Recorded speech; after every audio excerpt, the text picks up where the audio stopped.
Hi, I'm Bill O'Reilly. Thanks for watching us tonight. We have a powerful and important program, so I hope you stay through the whole thing. You won't be sorry. Buying political power. That is the subject of this evening's Talking Points memo. Factor has been investigating far-left billionaire George Soros, a man who wants to impose a radical left agenda on America. And under the radar, he is making great progress. Soros has set up a complicated political operation designed to do two things: buy influence among some liberal politicians and smear people with whom he disagrees. Now, here's a chart of how Soros and a few other wealthy radicals who help him are funneling money into the political process. Stay with me on this. Most of Soros's political money flows through his Open Society Institute. You see it there on the left, which is almost unlimited funding. Since 2001, according to federal documents, the Open Society Institute has given nearly $20 million to the Tides Foundation, right below that, an astounding amount. Now, Tides, in turn, funnels the money to a variety of radical hatchet men who are all well paid.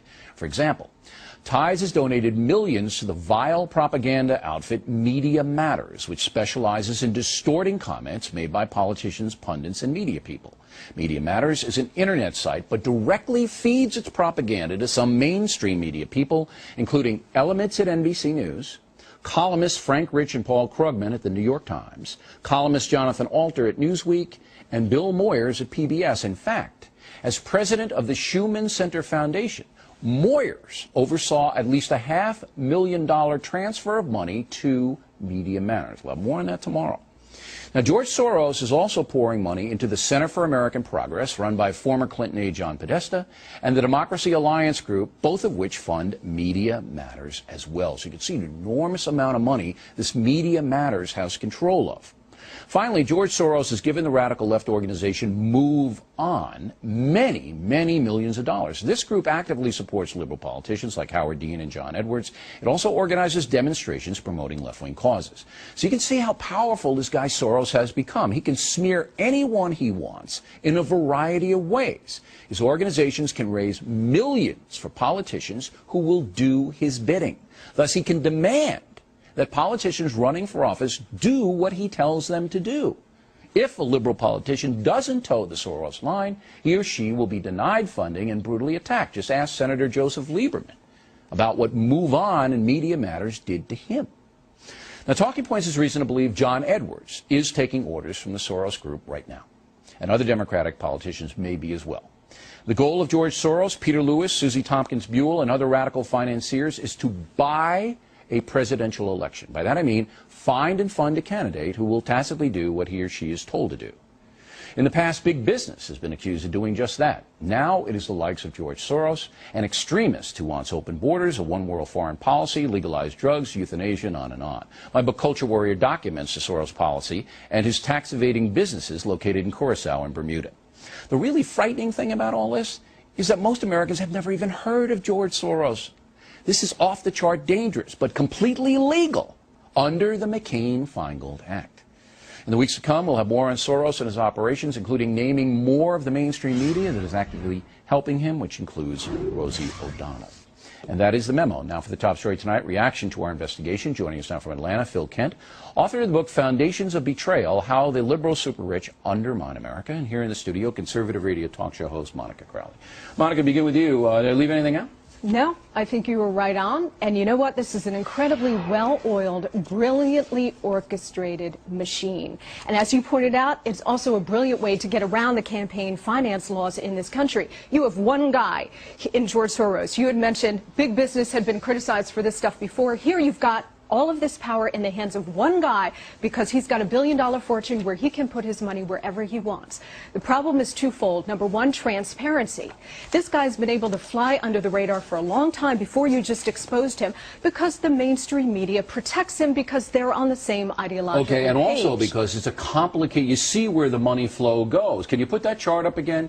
Because it goes through 3 or 4 places right before it gets to the intended source. Exactly, but you know, this is a web, but it's not a particularly tangled web because, as you pointed out It's in clean. this chart, you can trace it back 2 or 3 organizations away from George Soros. He's not even making an attempt to keep his fingerprints off of this. And the other point too, Bill, is accountability. So you have transparency, okay, which he's trying to obfuscate with this kind of web, but also accountability. So he can finance websites like you mentioned, Media Matters, other organizations that will go out there and smear right-wing politicians, smear right-wing pundits and commentators and so on, and there's no accountability because it's floating out there on the web. But we live in a thing of freedom of speech. Now, Mr. Kent, you got to admire Soros for coming up with this organization. I mean, he's made billions by doing this in business, by being in Curacao and Bermuda and France, where he was convicted of a felony. And he knows how to do this. He knows how to move the money around and use it to gain influence. And now he set his sights on changing the basic fabric of this country. Well, that's right. George Soros is really the Dr. Evil of the whole world of left-wing foundations. In fact, one of his most chilling quotes a few years ago was that the main obstacle to a stable and just world is the United States. He really hates this country, and he funds these things, as your chart points out, and open borders and even radical Islamic groups that defend suicide bombers. So this guy is all over the map. I didn't have that on there. Now, what's the radical Islamic group that defends suicide bombers? The American Arab Anti-Discrimination Committee Research Institute is a Soros recipient, and they've actually defended suicide bombers. And I've got this in my book, and how he funds La Raza, the race, the Open Borders advocacy he funds group, La and others Raza, we group. know that. Now, what is the intrusion of the mainstream media? Because you have some pretty big names. Bill Moyers. Wednesday night, he's going to take a big shot at the press on PBS. We know he's in bed with Soros. Rosie O'Donnell, not taken seriously, but certainly a platform every day on ABC. New York Times, 2 of their main columnists, Newsweek magazine, Jonathan Alter, and NBC News, where it's pitiful, but they have commentators that basically take exactly what Soros gives them and spit it out over the airwaves. That's a lot of power, is it not? It's a lot of power. Soros really does believe wealth controls culture, and he wants to really control the political scene in the United States and the media. And as your chart points out, it's very chilling, the groups that he is funding through the Open Society Institute. The assets alone of this private tax-exempt foundation, over $175 million. Wow. And as you point out, he loves the Tides Foundation, a big left-wing tax-exempt foundation. I didn't know it was that high right now, 175 million tax-free. Now, Monica, if you're like Lieberman and you're a moderate Democrat, Soros could put a big hurt on you fast. That's right. I mean, I mentioned right-wing commentators, right-wing politicians, but if you are a moderate, responsible Democrat who happens to take a different point of view than George Soros, you are just as much of a target. Now, we believe that John Edwards has forged some kind of a arrangement with Soros. I can't prove it beyond a reasonable doubt, but his actions are pretty much dictated by Move On. He's absolutely right in with those people. Have you seen that?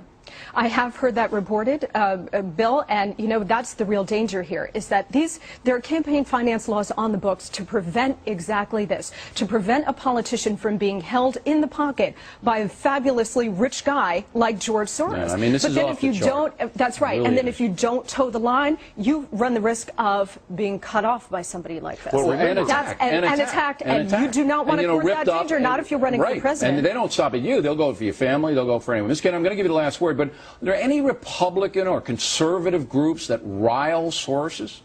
I tell you, the research that I compiled in my book, if you take the top 3 conservative tax-exempt foundations, they're totally dwarfed by Soros and the Radical Ford Foundation. It's probably 15 times more of the assets. Remember, MoveOn.org and Soros spent $5 million alone in anti-Bush ads in 2004.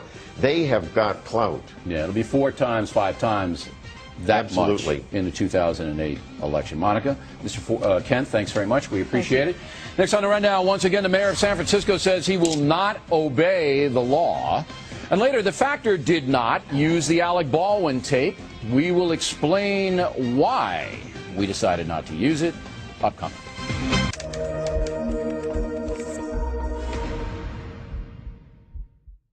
We will make America great again.